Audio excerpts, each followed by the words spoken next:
इंशा मीर श्रीनगर के सफाक दल की रहने वाली हैं। इन्होंने पहले मैनेजमेंट स्टडीज की, फिर सहाफत में डिग्री हासिल की। इसके बाद इन्होंने नौकरी की, लेकिन इन्होंने आखिरकार कश्मीर में कारीगर फिरके की भलाई करने की कोशिश के साथ एक अलग यूनिट शुरू करने का फैसला किया और इन्होंने पहली organic fabric clothing unit eco cash का आगाज किया।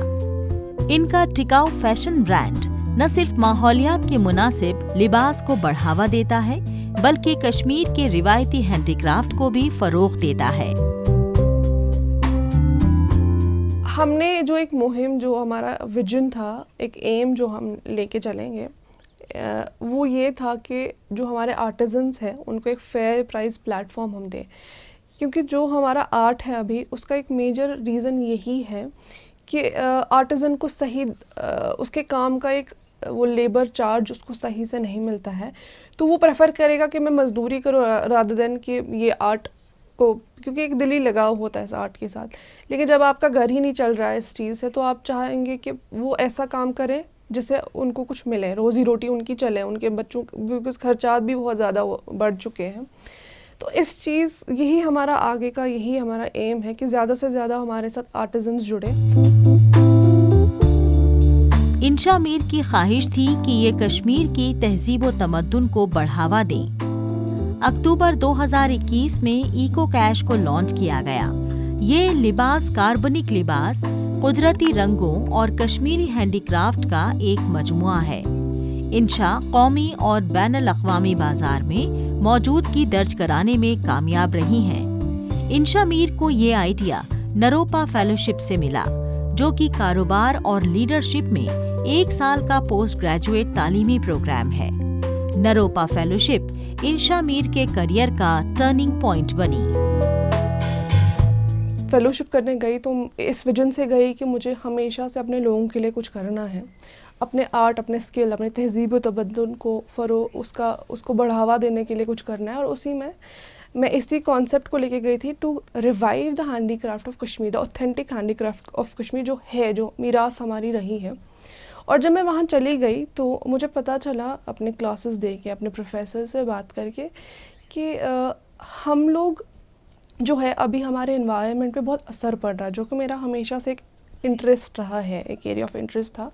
एक तो to do something for the society as whole, also to do something for the environment, क्योंकि environment is a part of society.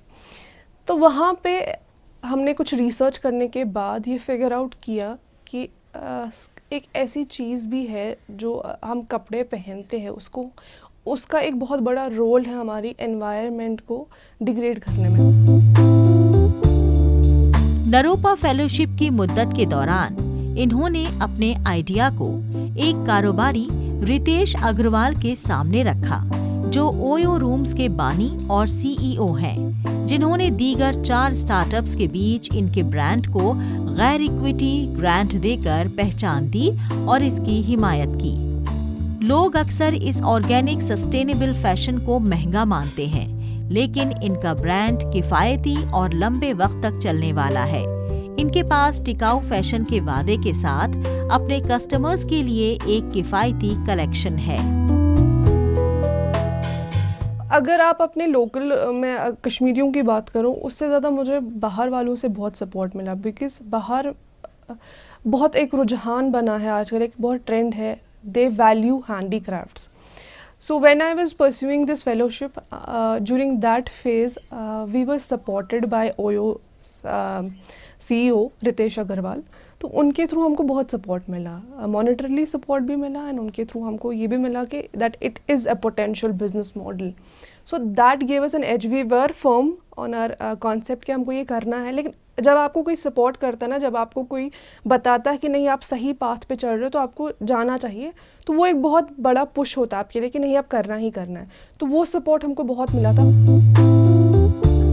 Eco cash, जैसा कि नाम से पता चलता है, 2 लफ्जों का मेल है।